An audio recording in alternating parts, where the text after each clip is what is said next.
Good morning, everybody. Welcome to Thrive, Not Just Survive. My name is Nasira Jamal, and I am so happy to be here. Unfortunately, my guest, Dr. Bryantbruce, could not make it today, but I do have something really important to share with you. And we were going to talk about the empowered being. And what does that mean? I am privileged to be part of an elite group of speakers that will be speaking next week, November 6th, 7, and 8. And we're going to be talking to women and empowering them in mind, body, spirit.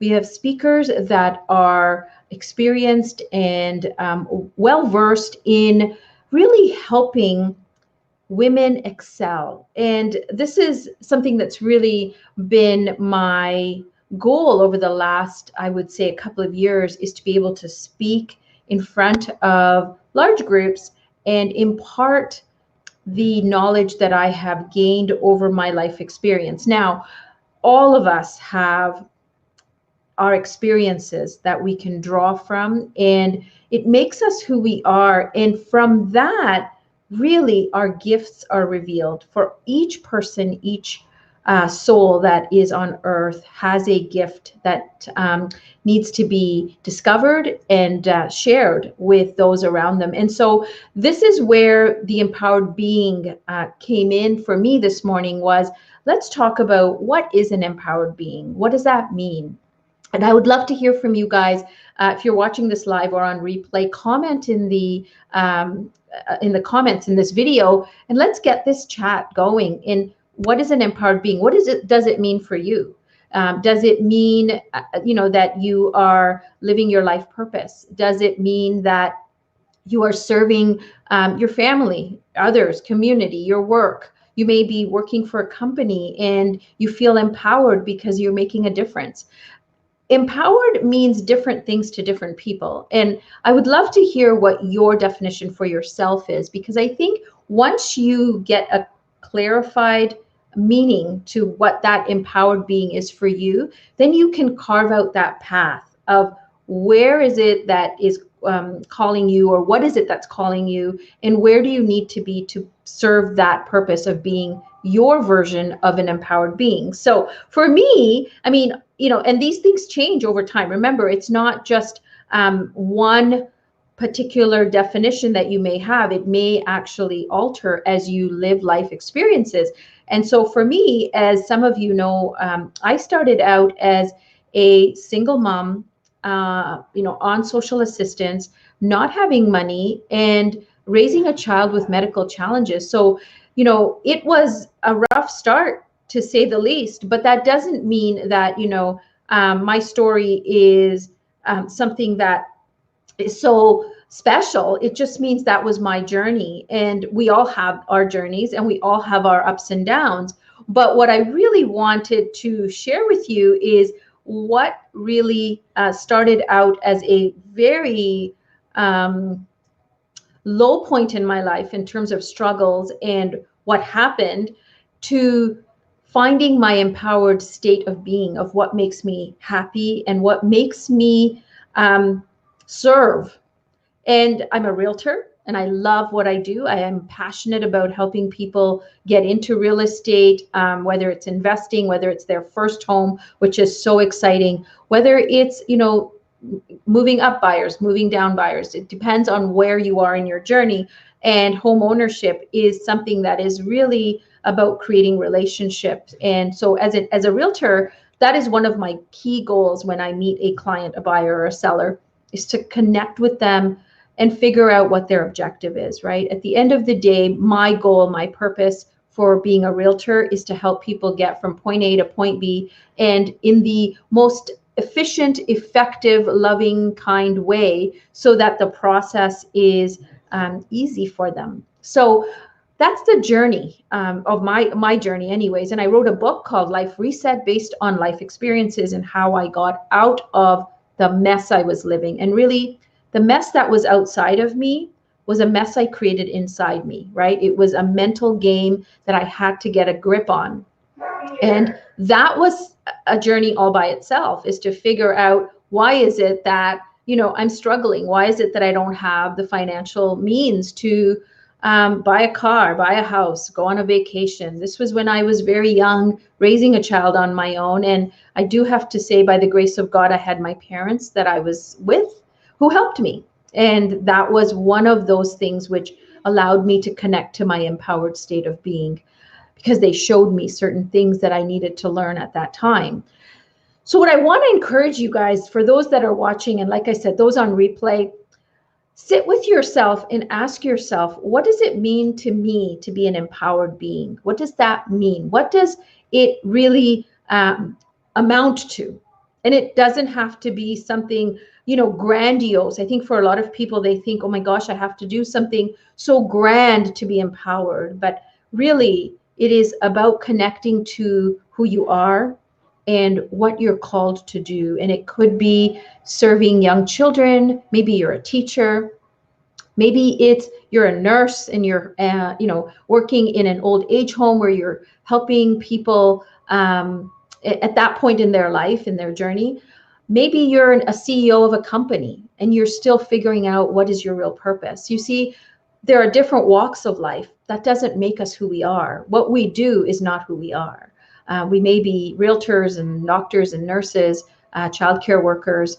Whatever that title is not who we are. That is something we do, yes, but that's not who we are. So really, today I wanted to talk about this because I am a guest speaker. Next week, November 6th, 7, and 8, we're having an empowerment project online summit designed by women for women. And we want to bring groups of women together so that we can share and collaborate and learn from each other.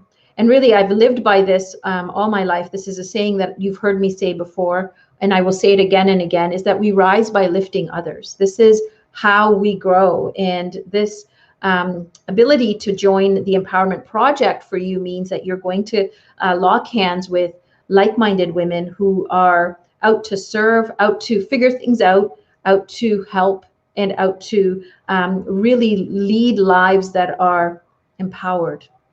It's all about leadership, and it's not just leadership in your business, it's leadership in your own personal life. So this is why I'm so excited. I am feeling really blessed that next Friday I'll be introducing the Empowerment Project to the group, and with like-minded women sharing over the next couple of days, over that weekend, things that can help you. So what is my topic now? I'll be talking about a couple of things, and one of them is going to be business related, and one of them is going to be family related. So on the business side, I'm going to be talking about why do people buy? What makes certain people say yes, and what makes certain people say no? No matter what you're selling, whether it's a product or a service, why are some of your customers or your clients leaning into you to say, yes, I really want to do business with you? And why are others, though you have the same product and service and you know that customer needs it, why are they actually backing away and saying, no, it's not for me, but yet they will go ahead and buy from someone else the exact same product or service? So what I'm going to be walking you through is this whole idea about why people buy and what is behind their buying behavior. Why is it that certain people do certain things? And once you understand this will change not only how you do business,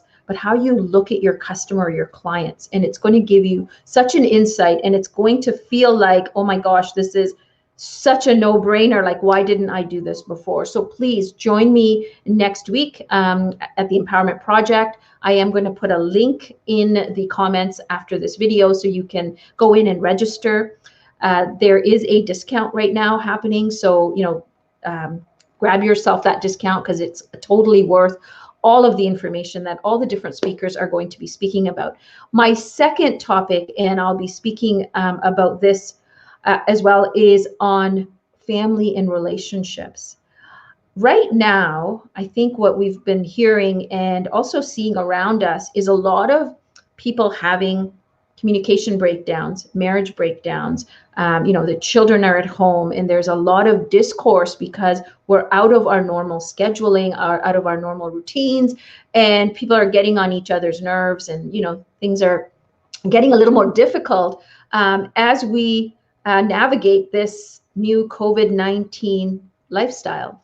And so what I'm going to be talking about is, how do you raise your emotional intelligence to have this level of communication that will be harmonious, no matter who you're speaking with, whether it's your children, your spouse, your family members, your colleagues, your coworkers.